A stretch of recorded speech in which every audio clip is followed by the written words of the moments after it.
Okay. We're still waiting for 575-571-8166 to connect, and then we'll have to get renamed. Sorry to interrupt, Mr. Lilly, but this is Peter Leffler, and for some reason I have a different name attached to my box here again. Well, that's a mystery, but Mr. Anderson will take care of it. Thank you for letting us know. Okay.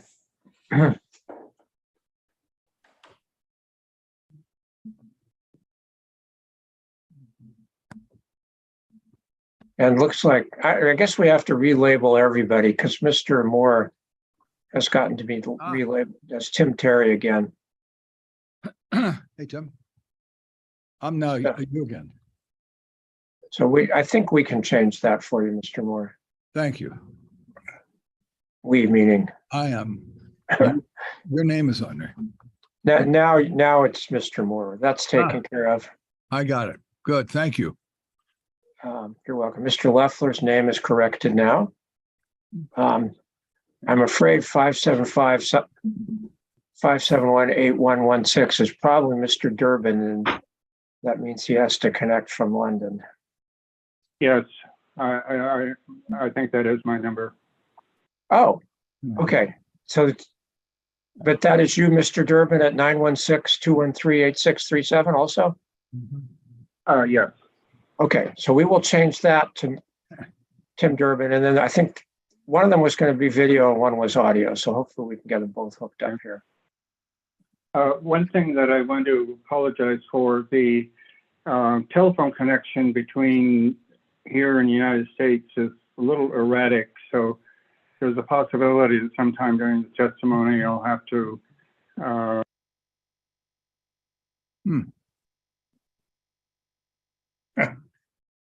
You want to demonstrate it right now, reconnect. Yeah, well, we'll go with the flow. Although hopefully we can get that going fairly soon because Mr. Durbin was going to testify first. So there's Mr. Durbin in person. Okay, anyway, let me do my introduction since we have a new file. I want to make sure the record is clear. It is October 26, 2022, just after 1 p.m. And this is a continuation of the first day of the hearing by the State Water Resource Control Board's Administrative Hearings Office in the reference from the Monterey County Superior Court to the State Water Board in the case of City of Marina versus RMC Lonestar. I don't need to have appearances again. They appear to be the same from this morning. So with that, just two housekeeping matters. We did move the two files with transcripts of the Johnson-Ye deposition into the deposition transcript folder. So those now are accessible by all parties, and particularly as necessary can be used tomorrow during cross-examination. And we also, I deleted deposition exhibit 31 in response to the email from Ms. Meisenheimer. So we're not taking any further action on that at this time, but we did, everyone agreed we should delete that. So we have deleted that file. So anything else, or can we go ahead and get started? Let's go ahead. I think Mr. Durbin's phone link is still missing. Uh-oh. Can you hear us, Mr. Durbin? Can you hear us? I can hear you. and we can hear you. We can hear you. So we're gonna go forward with you before we lose you. All right. So, and Mr. Durbin, I don't know if you can adjust the camera angle a little bit. We can see if you can move your face other way. Well, there, that's better. And then move to your left a little. Your left. There you go. Uh-oh, and I think we may have lost our audio link with you. It's on mute. No, well, okay. It was a separate phone link. Okay, now you're okay. Try talking now, Mr. Durbin. Can you hear me? Yeah, good. Okay, so Mr. Durbin, please raise your right hand. Do you swear or affirm under penalty of perjury, that the testimony you will be giving in this proceeding will be the whole truth, will be the truth, the whole truth, and nothing but the truth? I do. All right. And is Exhibit Cal-Am 70 your testimony for this hearing? I believe so. Okay. And then and we have your summary slides. I don't think, I'll ask Mr. Moore. I don't think we have any rebuttal from Mr. Durbin, do we? Or Mr. Osiris? Yes. I don't think so. Right. Okay, good. All right. So we will go ahead and display Exhibit Cal-Am 71, which is the summary slides for Mr. Durbin. Where's Michael? Right here, Bob. I got it. Oh, yeah. Okay. Yeah. And with that, if either I can ask him to summarize his testimony, or if one of you wants to start, I'll allow one of the Cal-Am attorneys to start and get Mr. Durbin going on summarizing his testimony. Thank you, Mr. Lay. This is Michael Betts. I'll do so. Mr. Durbin, good evening. Good evening. From where are you testifying? Actually, Bath, England. What did you do prior to retiring? I have spent 50 years working as a hydrologist with specialty in modeling. Did you say 50? About 50 years, yes. For how long have you been doing modeling work in the Salinas Valley Basin? Just slightly less than 50 years. Can you please display briefly Exhibit 72? Yes, we will post Exhibit 72.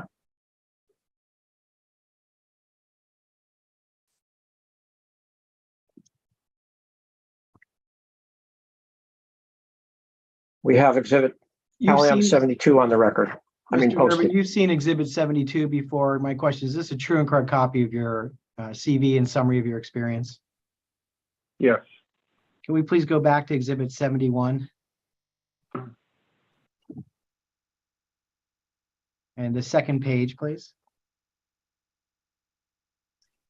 Is this an act? Can you give us a quick summary of your summary involvement in this project?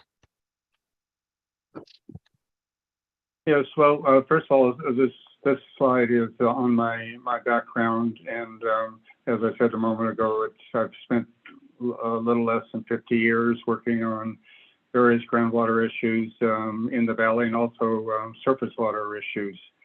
And I've been involved with the Monterey Peninsula Water Supply Project since about 2012. As a member of what we've called the HWG? Since 2013, yes. Next slide, please. Can you please give us a quick summary of your modeling work for the MPWSP as part of the HWG, and do it ASAP? A little later, you're going to hear testimony from Dr. Ye on his development use of the North Marina groundwater model. That model requires boundary conditions and initial conditions in order to use it. And my role was to develop a regional model to provide those values for use in the North Marina model. And did you do so to the best of your ability with all the ethics that you come with after 50 years of doing this? Yes. Why are you confident in your opinions and your work? Well, there's two elements of that. One, I have a long history both doing modeling work in general and working in the Salinas Valley, and my work is one of the things that I think that is important with respect to the Salinas Valley and understanding sort of the history of modeling is that for the North Marina or for the Monterey Peninsula Water Supply Project, there has been a number of models developed over the years. My work is just a continuation of that work. Thank you. I have nothing further. All right. Thank you, Mr. Durbin. Please stand by. We'll go to cross-examination after we have completed the summaries of the other witnesses' testimony. So the next Cal-Am witness will be Mr. Leffler. And make sure I've got the right exhibits here. So, Mr. Leffler, where are you? There you are. The sound Okay. check. Yes. Okay, so first of all, Mr. Leffler, please raise your right hand. Do you swear or affirm under penalty of perjury that the testimony you will be giving in this proceeding will be the truth, the whole truth, and nothing but the truth? I do. And is exhibit Cal-Am 3 your written direct testimony for this proceeding? Yes. And is exhibit, get the number here. I thought I had these all in order. Here it is. Is exhibit Cal-Am 78 your written rebuttal testimony for this hearing? Yes. All right. And I assume, which Cal-Am attorney will be asking for Mr. Leffler? Mr. Morag, would you like us to put up Cal-Am 104, which is the clean version of his revised slides, for summary slides? Yes, that'd be great. Okay, so we will post or screen share exhibit Cal-Am 104, and then you may proceed. Good afternoon, Mr. Leffler. Let me ask you a question. Why did we submit summary slides that had minor changes? Do you know? Yes. I was on vacation during the time that the slides were submitted and the few days leading up to that. So I did not have a chance to proofread those and finalize any edits I had. So you turned it over to the lawyers and the lawyers screwed it up. Is that it? Objection? Michael Betts screwed it up. Is that right? Double objection? Okay, we'll just go with Cal-Am 104. The explanation is fine. We're all trying to fit a few vacations into our work schedule, so we'll go forward. I've never had an attorney object to his colleagues' questions before, so Mr. Betts, that's a new record. But anyway, the objection is overruled. The explanation is clear. You may proceed with your summary slides, Mr. Leffler. Oh. And if you want, I don't know, Mr. Moore, I don't think you need to ask him one by one questions, but Mr. Leffler, why don't you we'll go to the slide, page 2, which is your first slide, and then just go through your summary and say next slide whenever you want us to proceed. Okay. So we're here today to talk about the questions that the court has provided, which are summarized here. I won't read them in detail, but basically number 1 is where are things located relative to the proposed slant wells. Go to the next slide. So number 2 is would the water drawn from the proposed wells come from any source other than seawater directly beneath the ocean?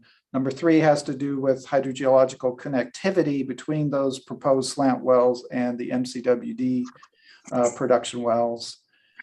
Number 4 has to do with if any of the proposed draw would result in or increase seawater intrusion. We could go to the next slide. Number 5 is it likely that the proposed draw will lower the groundwater table, reduce storage space, any source other than seawater? Number 6 has to do with the amount of water and how long MCWD has been pumping. And number 7 has to do with whether the proposed slant wells would have any effect on water rights for Marina or MCWD. And I did not offer an opinion on number 8.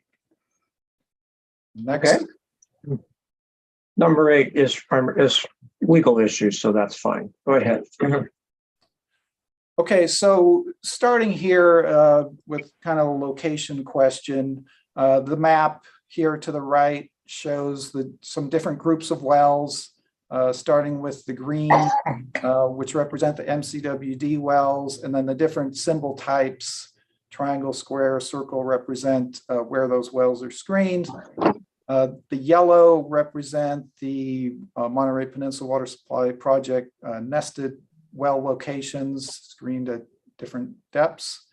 And then the red well symbols represent the general location of the slant wells.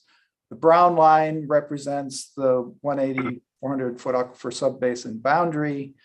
And so what we can see from that is that the proposed slant wells are in the 180, 400 foot subbasin. The MCWD wells are in the Monterey subbasin.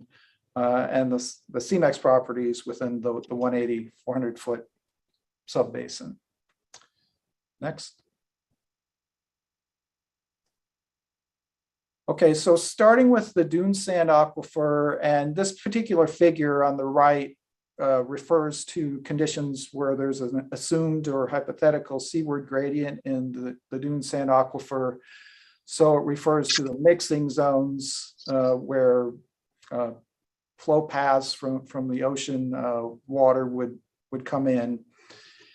And so just, this builds on the previous figure showing the outline of the mixing zones and the solid lines. And then, just a rough approximation of the offshore portion of the contribution zone as well, and the dash lines. So, also note in this figure that the proposed slant wells are screened in part in the dune sand aquifer. There are no MCWD wells screened in the dune sand aquifer. Obviously the mixing zone varies with the gradient and also some other variables that we looked at in the modeling for that, such as hydraulic conductivity. And I think important to note, and maybe come back to it with the capture zones for the 180, but the source water is not drawn equally from the area within those mixing zones. Most of the water, the vast majority, is coming from the offshore portion of those zones. So next slide.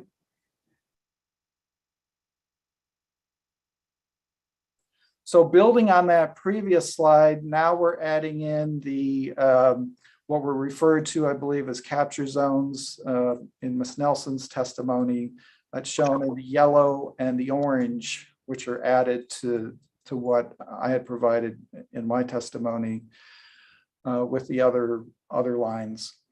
And I think just, one important point to make on this slide is in the area where that double-headed red arrow is located.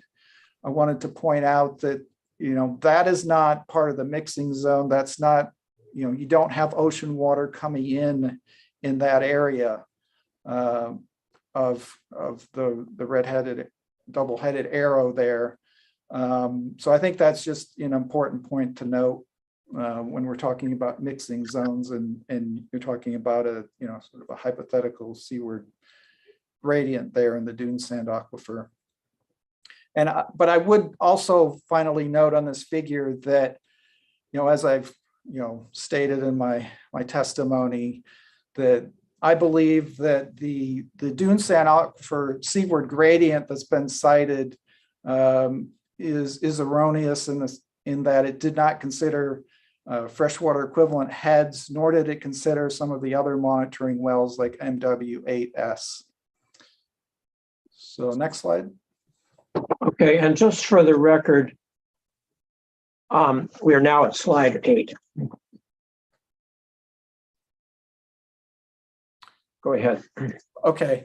So, and in this figure to the right, we're looking at the seawater intrusion map from the Water Resources Agency for the 180-foot aquifer, as defined by both the 500 milligram per liter chloride line and the 250 milligram per liter chloride line. The 500 is kind of those solid color areas are encompassed within that, and then they've added the hatch marked area that encompasses the 250 milligram per liter line. And that's, been mapped over time.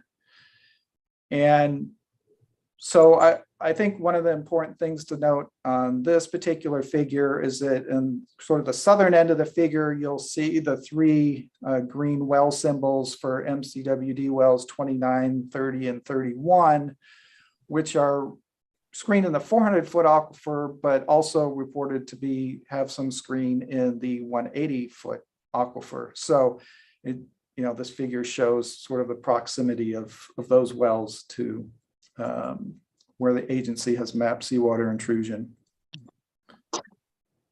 Okay, next slide. Right, this is slide 9. So turning to the 180-foot aquifer, the capture zones that I presented in my testimony are shown here in the three different colors. The blue, sort of reddish, pinkish red color, and the green.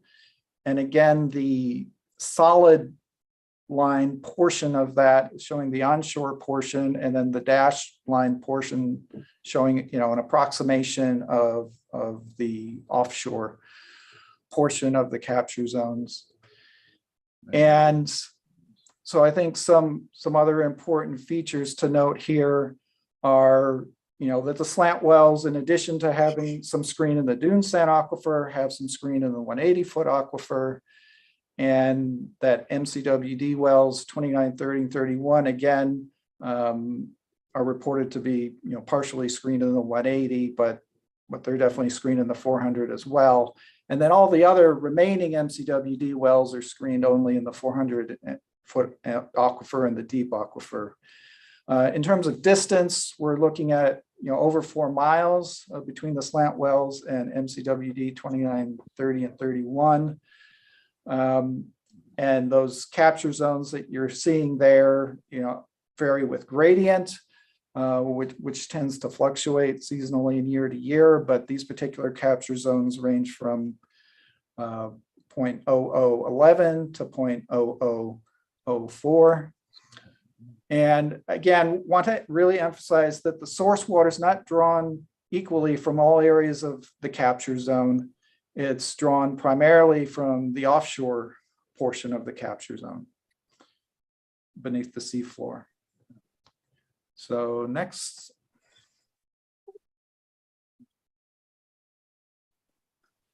So building on that figure. Okay, so this is slide 10. We're now on. Excuse me, go ahead.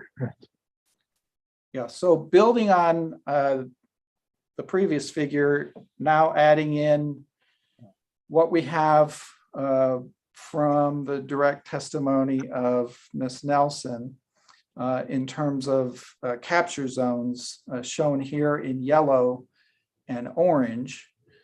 And you can see there's some differences there. I think, most particularly the orange line, which is reported to be a capture zone for the 0004 gradient, which is different than the blue line that I had presented. But the reason for that, and we'll talk a little bit about it in, I think, subsequent slide, but is that there was erroneous recharge added to that model run to obtain that orange line, and which in effect resulted in it representing a gradient of 0.0002 instead of 0.0004. And just to try to explain that a little bit is that when Hydrofocus in the EIR had originally developed these gradients and capture zones, they based that on field measured data to determine those gradients, which already incorporate all sources of recharge and discharge that are occurring. All those feed into what the gradients are. And so when that information was then put into a superposition model, Hydrofocus developed these capture zones from those gradients. But subsequent work by Weiss and Mr. Kincaid added more recharge on top of that, which changed the gradients. And we'll talk a little bit more about that. in upcoming slides. So I think we can go to the next slide. Okay, slide 11. Okay, so yeah, this summarizes that in a table. So basically, the negative numbers represent inland gradients. The positive numbers would be seaward gradients. And so what we can see here is, our 4 base case gradients, 4, 7, and 11. And so you get a certain capture zone when you evaluate those. If you start adding recharge, as was done with the Weiss analysis of 5, 10, and 15 inches, you start to change those gradients. And so, for example, in the 0004 gradient, with 5 inches of recharge becomes 002, 10 inches 001, and then at 15 inches, it actually flips to a seaward gradient. So again, it's, the original gradients accounted for all sources of recharge and discharge. So these analyses are really not for the same gradients. All right, so next. All right, we have slide 12. And this is just a schematic of that same concept, where the blue triangles and the dashed lines show, what might be the measured inland water table slope or inland gradient, and then you'd have the blue sort of capture zone associated with that. But if you add more recharge, you raise those water levels, you flatten or reverse the gradient, and you end up with a larger capture zone area because it's really a different gradient. So next. Slide 13 is now up. Okay, so now we'll go through a series of schematics, starting with this one. And again, it's just a general representation, but what we're showing here is the upper portion of the aquifer system with the Fort Ord Salinas Valley Aquitard, or the FOSVA, and then the underlying portion of the dune sand aquifer in the 180. And the green shaded area is the more saline water. The blue area is potentially usable water. I would just point out that, this line showing the seawater intrusion wedge is not a sharp front, it's sort of a diffuse front. So this is just sort of a very simplified representation of that.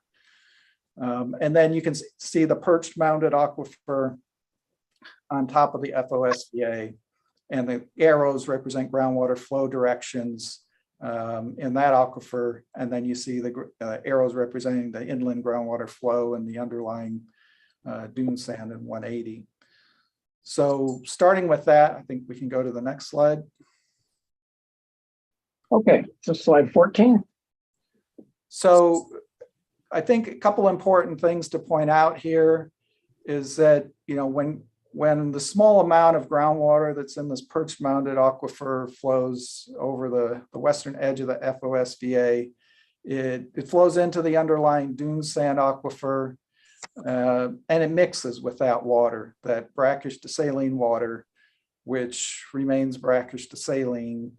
And there's not, a separate sort of pot of fresh water, if you will. It's just, it mixes within that underlying aquifer.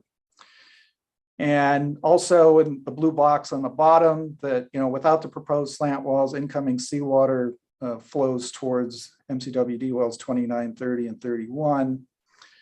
And just, I guess this last bullet, just trying to indicate that, where that blue arrow is on the top, there's sort of a zone there where that water drops in and mixes with the dune sand aquifer. It probably would have been best not to have that dashed line kind of continue like that, but all right, next slide.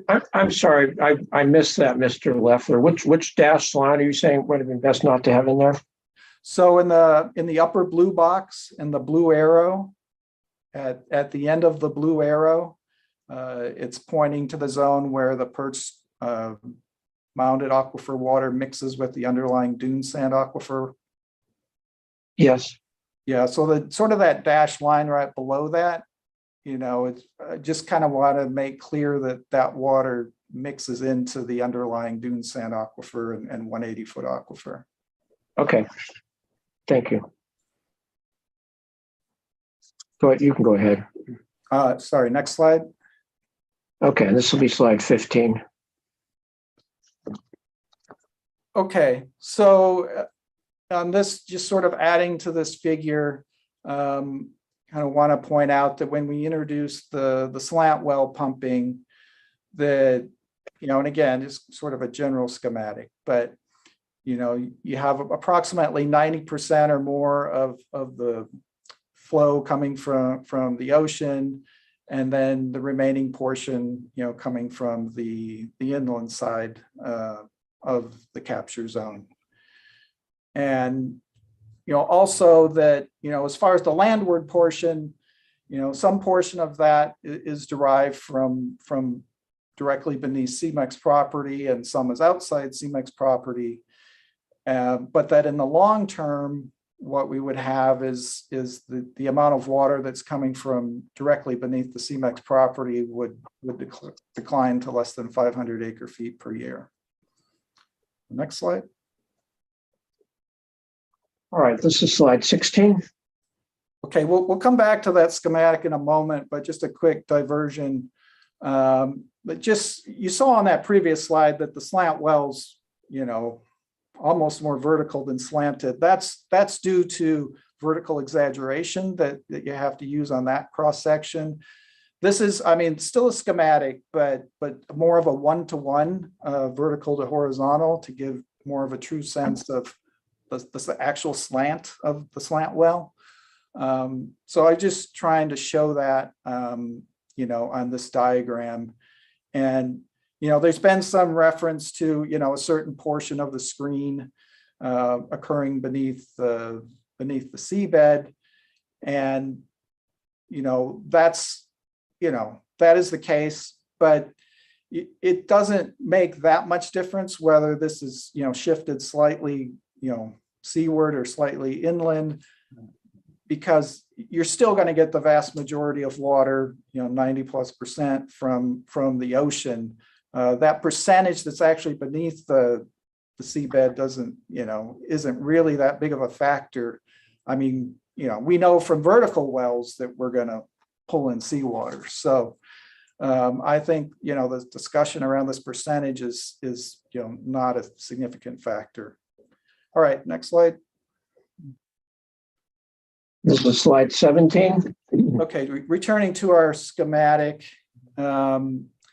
So kind of one of the points I want to emphasize here is that with the proposed slant wells pumping, the incoming seawater that was previously flowing through the cross section towards the MCWD wells is now intercepted by the slant wells and no longer flows to, sorry, let me back up. The incoming seawater that previously flowed to the MCWD wells is now intercepted by the slant wells and no longer flows to the MCWD wells. So I think, wherever the capture zone is located, that's an important, factor to remember, is that we're now intercepting this incoming seawater, whereas without the project, that water continued through. All right, next slide. Slide 18 now, it's up. Okay, so in terms of ocean water percentage, that's been evaluated, over a number of years using different methods, which are summarized here in the table. And, just really want to emphasize that, we've looked at this in a number of different ways. And, other parties have looked at it as well. So, going back to the 2015 DEIR and the modeling work that was done back then, the field testing work that was done, pumping the test slant well for 3 years, the analytical modeling approach that the HWG developed, some other transient modeling work at that time. Those items are summarized in the HWG technical report. And then Weiss looked at it in their work. I would add with the caveat that they made some assumptions that I think are not correct as regards recharge and so forth. But they looked at it, and then most recently the HWG has looked at it again. And so just I guess want to emphasize that what's happening is when these slant wells pump, you're getting a large portion of seawater, and then you're getting a portion of brackish to saline water from the inland portion that are feeding into those wells, giving you a final TDS value of some high level, whether it's 28,000 or whatever it may be. And then so you end up with an ocean water percentage out of that, but there's really no separate fresh water here. It's just, it's a combination of seawater and brackish to saline water from the inland side, which gives you a salinity that's, maybe some value less than seawater, but there's only one water that comes out of the wells. There's only one water that's highly saline. And there's really, there aren't two separate pots of water that are being drawn out or could potentially be drawn out here. And, really the ocean water percentage was really I think the primary purpose was to provide a means to calculate some amount to return to Castroville. All right, next slide. Okay, this will be slide 19.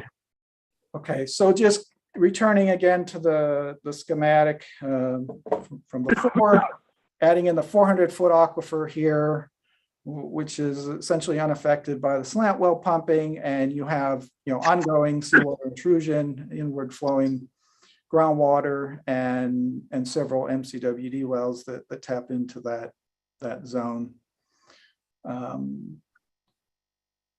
All right, next slide. All right. Okay, we have slide 20 up now. Sorry. So finally is, adding to that schematic, the deep aquifer, and again, no seawater intrusion in that zone based on current conditions. And that's actually where the majority of the MCWD pumping occurs. I think it's on the order of 70%. And again, so that won't be affected by the proposed slant wells.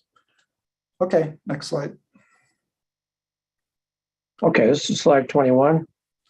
Okay, so in conclusion, just some of the key conclusions here. The slant wells will rely upon feed water that's 90% or more, derived from the ocean. The portion of the feed water not directly from the ocean is poor quality water, brackish to saline. Slant wells will only be screened in the dune sand aquifer and the 180-foot aquifer. There are no production wells screened in the dune sand aquifer.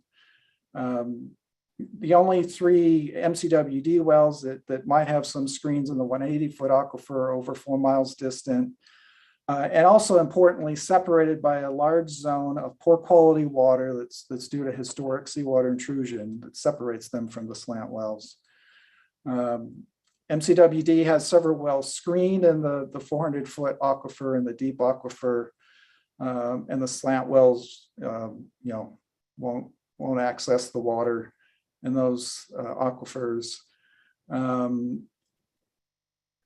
MCWD wells are separated by slant wells by a combination of aquatards and distance. And also the slant well capture zones won't intersect the capture zones of MCWD wells.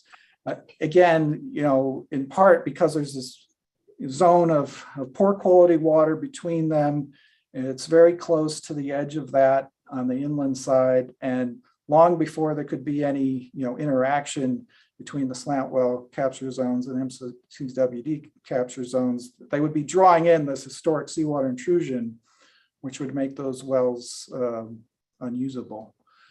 And then I guess a final point, I just really want to emphasize that, myself and the HWG have been looking at this since, at least going back to 2013. We've tried to look at a number of different methods, multiple models, numerical and analytical, field, extensive field work, build a full-scale production slant well with an extensive monitoring network, collected a lot of data over the years and analyzed it. There's really been, a major effort to try to look at all this, stemming and going back to the state board report from 2013 that asked for additional study. So I just really want to emphasize that, a lot of work has gone into this, a lot of thought has gone into it. And, I've tried to, encompass a lot of that in my testimony. And Okay. that's my last slide. All right, great. Thank you, Mr. Loeffler. Unless you have any quick wrap up right now, Mr. Moore, unless you have any quick wrap up for Mr. Loeffler, let's go ahead with Mr. Ye. All right. I had a few things, but it wouldn't be quick, and that's fine.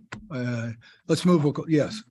I think we probably should. I mean, this is supposed to be a summary, and his slides do a nice job of summary. So, well, let me just ask, unless there's something else you think you want to ask him that involves summarizing his written testimony, but if you want to do that, now's the time. Yeah, no, the purpose of mine is having talked a couple of different issues that is not covered. And so that's what it was. And I can do that later, and I can do it in a different way. So. Okay. Fine. All right. Well, all right. That's fine. We'll keep moving. All right. So let's go forward then with Mr. Ye. I'm going to get my papers here just a moment, and Mr. Ye, you're going to be getting ready.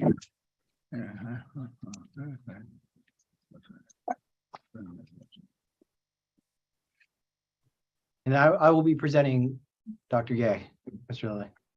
Okay. Thank you, Mr. Benz. All right. So where are you, Mr. Ye? There you are. Mr. Ye, please raise your right hand. Do you swear or affirm under penalty of perjury that the testimony you will be giving in this proceeding will be the truth, the whole truth, and nothing but the truth? I do. Thank you. And is Exhibit Cal-Am 56 your written direct testimony for this hearing? Yes, And is Exhibit Cal-Am 88 your written rebuttal testimony for this hearing? yes, All right. And with that, we will post Exhibit Cal-Am 57, which contains Mr. Ye's summary slides. Thank you, Mr. Lilly. May I proceed? Well, yeah, just wait till we get it on the screen. Now, Mr. Betts, you may proceed. Much appreciated. Thank you. Good afternoon, Dr. Ye. good afternoon, Michael. What do you do for a living? I'm a principal modeler at Geoscience. For how long have you been doing modeling for the Salinas Valley Basin? About 14 years. Can we put up briefly Exhibit 5858? All right, we'll post that, sure.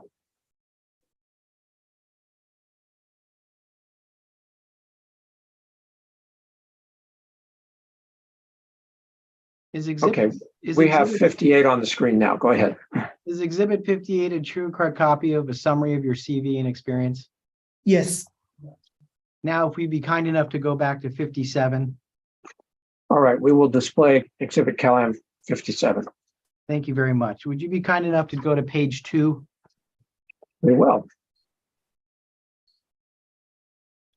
Does page 2 accurately summarize your participation with some of the work that you've done for this project? yes, Would you be kind enough to turn to page 4? You don't want us to do slide 3? No, Mr. Lilly, if it's okay with you, I'm going to try to be quick and to the point. Yeah, and you don't need to say, would you be kind enough each time? You can just say next slide, please. That's fine. Will do, just out of I respect. to the staff. appreciate your Thank you. pleasantness, but go ahead. On page 4 of your slides, is this an accurate chronology of the model development for the MP WSP? correct, So it appears it's been going on for about 15 years. Is that correct? correct, You've been involved most of that time, if not all of it. correct, So doctor, this isn't something where you were hired within the last year or so to nitpick or find some small problem or try to cast doubt. You've actually done these models for about 14 years, correct?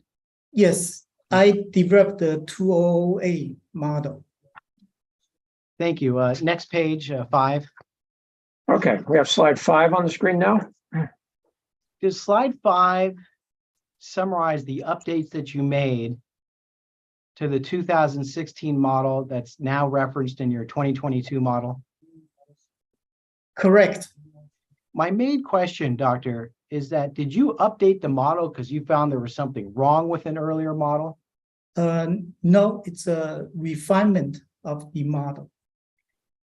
Thank you. And if you could briefly display, just walk through, just show Dr. Yeag's slides 6 through 9. Okay, well, we'll go one at a time. So we'll post slide 6 now. Slide 6 is on the screen.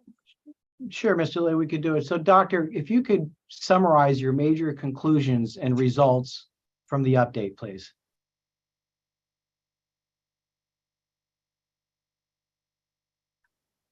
You can proceed right now, doctor. Go through all of your major conclusions and results. Are you there, Dr. Ye? I don't believe he's that stoic. My assumption is that we have a frozen screen. Uh-oh. Well, hang on a second. We'll see if we need to. We can just take a short break and see if we'll reconnect. I mean, this is the Zoom era. Have to live with it when we do. Yeah, unfortunately, it looks like Dr. Ye has frozen. Whoops, now he's disappeared. So hopefully he will now come back.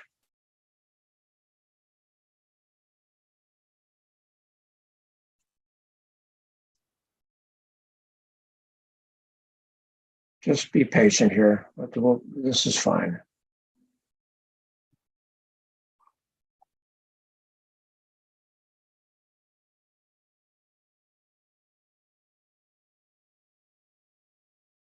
Okay, hopefully he knows he is disconnected. I don't know if one of you wants, if you have some way to text him or. I'm going to leave the screen and see if I can call him. Okay, thank you. I mean, we can take a break if we have to, but it's easier to do this while we're all still here. So just everybody be patient. No problem.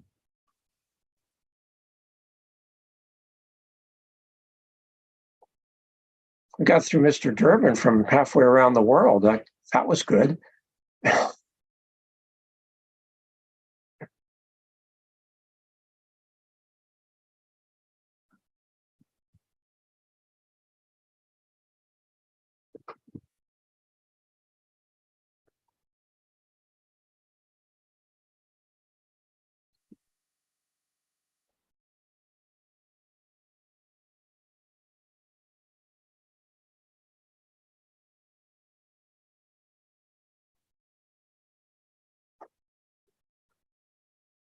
Okay, I'll tell you what. And this don't worry about. This is fine. This happens.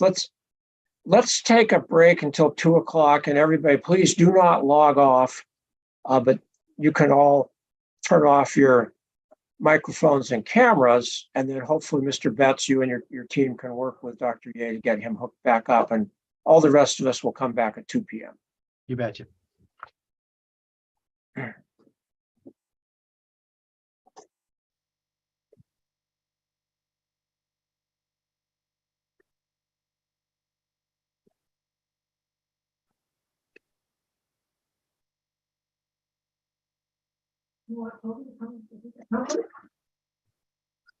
He's doing a very good job in the hearing. Mr. Lilly, your microphone's still on.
Are we on break? Yes, until 2 o'clock. Oh, thank you. Dr. Yee lost his internet. He's coming back on. So I'm going to stay live so he doesn't think everybody left him. Great, thank you. You bet.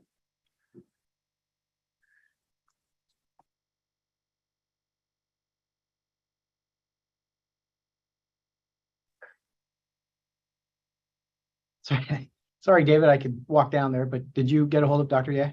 I did. He's coming back on. He lost his internet. Oh, there we go. Thank you very much. You bet.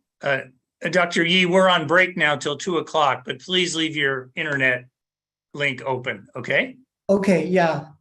Sorry about that. No problem.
Dr. Yee, thank you for picking up so quickly when I called you.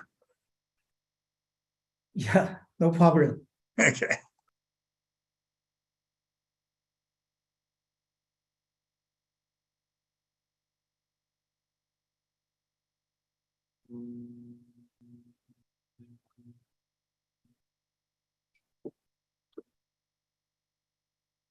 Gosh, I feel like I'm alone with the enemy. This is terrible. Oh, here we go. What's that? Says it, 5 guys and me. Oh, there's Kyle got in there too. Good. Well, balance it up. Oh, I thought you were going to say you feel bad because you're alone with 5 guys wearing ties. Yeah, that doesn't bother me. That's okay. I might have to resort to the.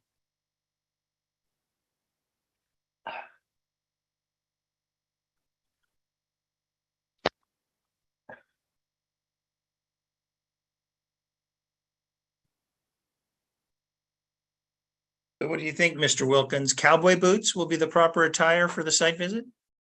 Yeah, he said boots. I have cowboy boots, believe it or not. Oh, I have no doubt. I'm guessing I'm not going to wear cowboy boots though. Wetsuits. Yeah, I might bring my wetsuit though. I don't think I'll wear it for the site tour though. Okay, it's 2:00. We'll get started here again. Just waiting for a couple of people to get back. Yeah, Dr. Yee's internet went out, Mr. Lilly, and now he's got it restored. Good. Well, we've all been there, unfortunately. But I'm glad, Dr. Ye, you were able to get back hooked up again. So we'll go ahead and get started. And Mr. Betts, I know I've asked you to, try to get through this summary of direct fairly quickly, but please don't feel you have to rush so much with Dr. Ye that he can't explain, the summaries of his conclusions of each of these slides, because this is very important. So why don't you I think where we were was he was just starting with slide 6. So if you can just have him spend a minute or two on each of slides 6, 7, 8, and 9, I think that would be very helpful. And then we'll be wrapped up with summaries of direct. Thank you for your guidance, Mr. Lilly. We just are very cognizant of your 1-hour rule and want to stick with it. Having said that, we'll probably meet it, and if not, barely exceed it. So yeah, well, we won't count ready, the last 10 minutes either. Understood. Whenever you're ready. Go ahead. Dr. Ye, so let's go through your major conclusions and results that start at page 6. What are they? Okay, this slide show the model calculate groundwater elevation change due to project scenario. As shown here, no significant changes in groundwater elevation are predicted to occur beyond a maximum distance of 11,300 feet in the dune sand and 180-foot aquifers. MCWD wells are shown in green in the lower panels and the right panel.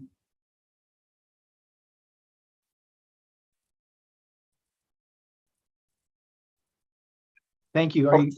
Are you done with this page? Yes, yeah. Can you please go to page 7? Okay, we now have slide 7 displayed. Can you please summarize your major conclusion and results as set forth on slide 7? This slide shows the model calculate a mixing zone for the slam wells under scenario 3 conditions with current inland pumping. As shown here, essentially all of water in the mixing zone is predicted to originate from the ocean. Thank you. Can you please turn to slide 8? Okay, we now have slide 8 on the screen. Can you please tell us about your major conclusion and result as referenced in slide 8? This slide shows the model calculate mixing zone under scenario 6 conditions with a 50% reduction of inland pumping and scenario 9 conditions with 30% reduction of inland pumping. As shown here, these light blue sections for inland water entering the mixing zone, diminishing between scenario 6 and scenario 9, indicating a higher ocean water percentage would be from the sand wells under scenario 9 conditions as compared to that under scenario 6 conditions. Next Thank slide. you. Are you done with, thank you very much. Slide 9 is now on the screen. Yes. Would you please summarize your major conclusions and result as depicted in slide 9, which I believe is your final slide? This slide shows the model predict the ocean water percentage in project stem wells. As you can see here, model calculate the ocean water percentage from the standard wells, changes over time, reflecting variations of hydrology and the amount of inland pumping. Under scenario 3 conditions, shown in black, the ocean water percentage over 100 years is predicted to range between 94% and 100%, with an average of 99%. Under scenario 6 conditions, shown in gray, the average ocean water percentage is 83%. Under scenario 9 conditions, shown in blue, the average ocean water percentage is 91%. The modeling results also indicate that there are no anticipated impacts to groundwater levels or groundwater quality in MCWD wells from project pumping. One last question, Doctor. Why are you confident in the work that you've done and primarily your final conclusion here that there's no anticipated impacts to the groundwater levels or groundwater quality in the MCWD wells from the project pumping? I'm very comfortable about the model based on my modeling experience for more than 100 modeling projects in my past 31 years. The model refinement history for the North Marina groundwater model, and also the amount of data collected during the test stem well pumping to be used for the update of the North Marina groundwater model. Thank you for your time, Doctor. I have no further questions. Okay, thank you, Mr. Betts. Dr. Ye, just while we have this slide up here, I just have two things that I just want to ask you really quickly. First of all, and I haven't gone back and read all of the write-ups on these different scenarios, but for the 100 model years depicted on this graph, does the model assume varying hydrology in terms of precipitation year to year, or is it assuming the same precipitation during each of those 100 years? It's mimic the hydrology, historical hydrology. So is it a repeat of the past 100 years hydrology then? It's the 1970 to 2019, then repeat twice. Okay, thank you. And then the only other question I had for now, and I will do cross-examination tomorrow, but for scenarios 6 and 9, which are shown here, the ocean water percentage drops over time and then fluctuates. And I'm wondering, do these scenarios assume the 50% reduction in inland pumping for scenario 6 and the 30% reduction in inland pumping for scenario 9 do they assume that that will occur right away? Or do they assume that that will occur gradually over a certain number of years? Assume after 10 years start of the project.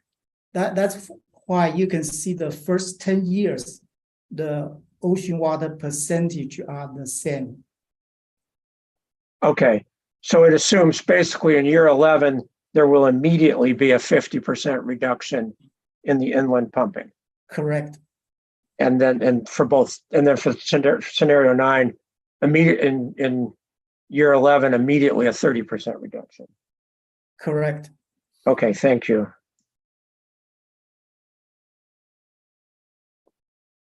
Okay, so with that, we will be wrapping up for today for our prior discussion. We will start tomorrow morning with cross-examination of these 3 witnesses for the reasons we discussed. A couple of things I do want to note. First of all, I think you've all been doing very well on this, but please continue to refer to specific parts of testimony or specific parts of other exhibits when you are conducting your cross-examination. As I think you can all see, it just really helps focus the cross-examination on specific questions. The other things, I do ask you to consider, you all who are preparing cross-examination questions, what points you think you need to make through cross-examination versus what points can you make by just making arguments referring to exhibits. I mean, sometimes rather than getting a witness to say, well, yeah, that says that, you can just say in your arguments, well, that says that. So consider that, because that can end up eating a lot of time that's not really that productive for us. And then again, as I've said before, please also consider what points you can make better through rebuttal testimony of your own witnesses. I mean, I understand there's a place for cross-examination, but we're also allowing a back and forth process here, which I think will be helpful. The other thing I wanted to alert, particularly, I think this is mainly for Dr. Ye and Mr. Leffler to get ready for tomorrow. I'll just tell you, my staff, my technical staff who understands this stuff a lot better than I do, is basically trying to understand how the 2016 groundwater model was converted into a superposition model. We could not find any good documentation of that in any of the exhibits. It may be there, but we couldn't find it in the exhibits. There are a couple of exhibits that simply state that, I think it was Geoscience, converted or modified the 2016 groundwater model and made it a superposition model. But obviously, there was a lot going on there. And I think, and again, this is me, lawyer, trying to understand complex technical testimony, but it appears to me that that may be why there's some confusion about whether or not recharge it already is included versus should be included. I mean, I did read the write-up of Mr. Durbin's valley-wide model, which very clearly talks about recharge. That's not surprising. But then somewhere along the line in the conversion to the superposition model, the argument from Mr. Leffler in particular is that recharge is already basically baked into the gradients, so it doesn't need to be a separate factor. And I may be horribly mischaracterizing that, but that's my understanding of what that says. So we want to understand this. And again, I'm going to just say the technical staff I'm working with say every groundwater model they know has recharge in it, and they don't understand how you can have a model without recharge in it. But yet the superposition model with the gradient built in seems to not have recharge separately. And Mr. Leffler has testified that's because the gradients already include the effects of recharge. So anyway, I've said enough. Don't try to answer it this afternoon, but I wanted to give you some advance warning so you can be thinking about that. And if it doesn't come out in the cross-examination questions, I just wanted to alert you, it will come out during my question, because we want to understand this. And that's certainly a key area that we are confused about right now. So with that, we're about to wrap up, but Mr. Wilkins' electronic hand is up. Go ahead, Mr. Wilkins. So I had a question about the evidence, and this is not a gotcha question, but for example, today, Mr. Loeffler testified as to 2 exhibits, and one of those was his direct and one of those was his rebuttal. I think his CV might have been marked. But Mr. Loeffler has a large number of appendices, including letters from the Hydrologic Working Group on various topics, including appendices that were not included within his summary. But we're assuming they're part of his direct testimony and that they'll somehow be admitted. And I guess the large story is, and it's not unique to Mr. Loeffler. Some of our witnesses have appendices attached to theirs. How are you going to handle that? Because I assume that we need to cross-examine on the appendix to his direct testimony that has a lot more arguments than his actual direct testimony is. And I just wanted to make sure that how you wanted to handle this in terms of appendices and all the rest of the stuff, we're just not, I'm not sure. Right. It's a good question. I'm glad you asked. So hopefully you can be thinking about how to structure your questions. The answer is, and we'll use Mr. Loeffler as an example. I think all the other witnesses did similar things. Their written direct testimony refers to a lot of other exhibits. And my view is, since the direct testimony has now been adopted, it's the same as if that witness had read that entire direct testimony with all those citations to those other exhibits. So those other exhibits have been authenticated. And at this point, subject, of course, to other evidentiary objections, are admissible. So having said all that, if you have questions about any of those exhibits, and particularly the technical memoranda, and I am very clearly aware of the technical memoranda for all 3 of these witnesses, as far as I'm concerned, they are part of their direct written proposed testimony, direct and rebuttal. And therefore, if you want, they will be subject to being admitted into evidence. And so clearly, if you want to ask cross-examination questions about them, you should. And I agree with you, Mr. Wilkins. A lot of times you can hone right in on the specific question by going to one of those technical memoranda rather than starting with the written testimony. So they're fair game for cross-examination. That's sort of a rambling answer. Have I answered your question? I believe so. I guess the one thing is, obviously we have 2 members of the Hydrologic Working Group here. Mr. Durbin's testimony was very limited to just his new model, and that's what he said in his direct. That was all he was asked to do. But he's obviously an author of probably 10 or 20 documents that appear in the record, and I'm assuming he's not offering testimony on those at some level because they weren't referenced in his testimony. And so I guess, we'll figure it out as we go, but it does strike us as we're not entirely sure how all this is going to come in and if we need to cross-examine who on what. Because as you know, Mr. Ye was the author apparently of the 2022 TM. He didn't sign it, rather it was signed by the Hydrologic Working Group. So there are some questions, and we don't want to get into the weeds with you, but it's just trying to figure out who to ask the questions to and whether we need to ask questions to all the witnesses on them is kind of something we're struggling with a little bit. Okay, well, I'm glad you're asking all this now. Let's take Mr. Durbin, for example. Exhibit Cal-Am 73 is his technical memorandum, which he prepared on July 15, 2022 of this year. And that discusses in some detail his most recent modeling work. I mean, it's got 20 plus pages, so it's fairly detailed, and a whole bunch of figures attached to it. So that's as far as I'm concerned, that's part of his testimony. And if you have questions about that, you should ask, because we certainly will rely on that when we are preparing our draft report of referee. Now, Mr. Durbin has testified.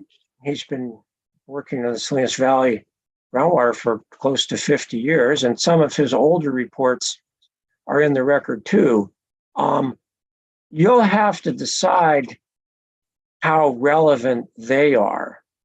I mean, obviously, I think the most relevant part of his testimony is his work in 2022. And I'm not sure how much we need to get into the background information. Same thing with Mr. Leffler. I know he had 3 technical appendices to his direct testimony and then another technical appendix to his rebuttal testimony. So those, I mean, that's where the meat of it is, or a lot of it. Some of it's in the written as well. So anyway, those are things that you should be covering. You know, a report that Mr. Durbin prepared in 1990 on the overall Salinas Valley groundwater modeling, I'm not sure how relevant that is to the question of whether he gave the proper boundary conditions for the North Marina groundwater model in 2022. So it seems less relevant to me. So maybe that gives you a little more information, but look it over and see where you are. But that's how I would develop your cross-examination questions. Mr. Lilly, just go ahead, Mr. Osias. thank you. I just want to make sure we pay attention to the question you had posed before. You said 2016, I believe, as to the superposition model. Was there any other label? Is it a geoscience or hydrofocus or any name like that? Yeah, let me tell you what. Now you're going to put me on the spot here, but that's fine. I just want to make sure we don't look at the wrong. I mean, we'll look at everything, obviously, should be helpful. Yeah, look, just a minute. Hang on. That's a good question. I'll try to give you a good answer.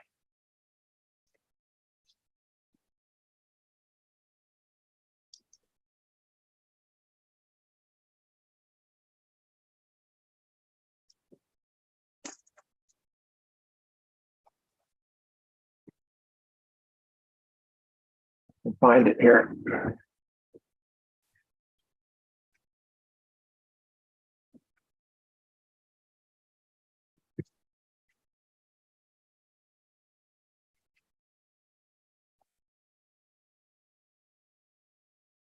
Okay, this is what a lot of what I was thinking about in CalAm Exhibit CalAm 3, page 10, paragraph 30. This is Mr. Leffler's direct testimony.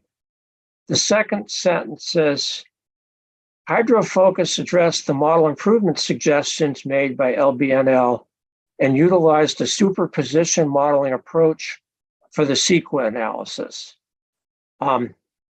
And there's a similar statement in Dr. Ye's testimony about, let's see if I can find that just so you know what I'm talking about. Oh, I think that's a great clue all by itself. I don't know. Yeah, well, here's, just one more. Okay. Exhibit CalAm 56, which is Dr. Ye's direct testimony, page 5, paragraph 16. Hydrofocus, this is better, clearer for what I'm talking about. Second sentence, it's on page 5, line 8. Hydrofocus converted NMGWM 2016 to a superposition model to conduct the analysis in the EIR. And then it says the model and related data for NMGWM 2016 and 2017 can be found in a link, and there's a link to the CPUC CEQA documents. What we could not find, and I understand Hydrofocus may have done it, but it seems like a very critical link in this model development is this conversion of what I would call a traditional groundwater model into the superposition model. And we've found no write-up anywhere that describes how that conversion process was done. But it seems like, as far as we can tell, thereafter, the superposition model approach was used in subsequent modeling. So it's a critical foundational link that we need more information on. So again, is that of some help to you, Mr. Osias? It is quite a bit of help. Thank you. Okay, and that's why we're not, I don't want to spring this on anyone. As I've said many times, I want to get to the bottom line here. And my I'm not going to be comfortable going forward until my technical staff is comfortable. They understand this modeling. We're not going to just accept, one side saying it's good, one side saying it's bad. We're going to get into the details of it. And as I said before, what I'd like to do ultimately is see where the parties disagree on modeling assumptions and then the effects of those different assumptions on the results. I think that's sort of the bottom line here, at least on the critical question of, potential effects of the slant well pumping on the groundwater in the area and, of course, on the MCWD wells. So this is me venturing into technical territory. It's about as far as I can go right now. But anyway, so that's for tomorrow as well. I think everyone has some pretty lengthy homework assignments for this afternoon, including me. So that it's just as well we're closing early, so we have time to get ready for tomorrow. So any other questions before we get started again tomorrow? And I did add up the time and Cal-Am's written summaries of written direct and rebuttal testimony took just about 60 minutes, maybe a few minutes over. So thank you. That was the target I asked for, and Cal-Am hit it. And as I said this morning, the running tally so far is Marina Coast has used 10 minutes across X time, and City of Marina has used 50. So with that, anything else, or can we take a break until tomorrow morning? Hearing nothing else, don't see any hands up anywhere. Good. Okay, well, we will reconvene tomorrow morning at 9 a.m. Thank you all very much. Thank you. Thank you, Mr. Lilly. Thank you.